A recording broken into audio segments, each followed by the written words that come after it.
Toilet training is a new concept that has come into our vocabulary.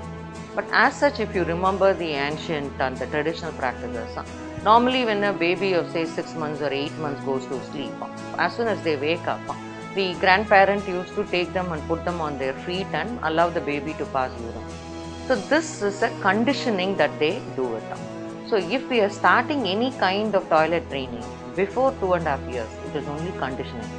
So only around 2.5 years, a kid is ready neurologically to understand that there is some process called elimination going on in their system. Until then, they would be able to enjoy the process of relieving the discomfort. So that is why when the baby is having a full bladder, when they pass urine, they may smile at us.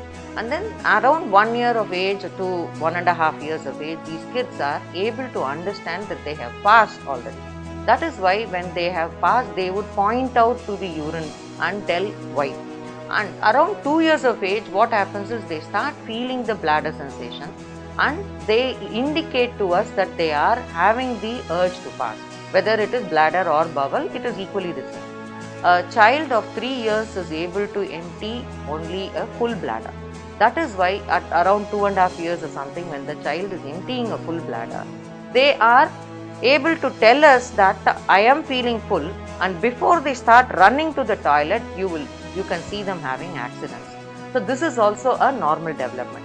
Once the accidents start happening and they start feeling bad that I have passed midway through, that is the time they start realizing that they have to start telling the urge much earlier and feel the urge much earlier and then reach the toilet and do the job. So this is expected to happen only around 3 years of age.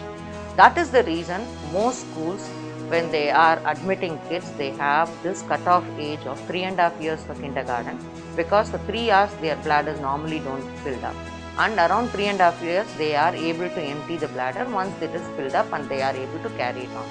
Around 4.5 years they make the school full day school, because the children lose the afternoon sleep that time, and also they learn to empty a partially filled bladder, which means during the lunch or during the recess they can empty when all the kids are going through the emptying process.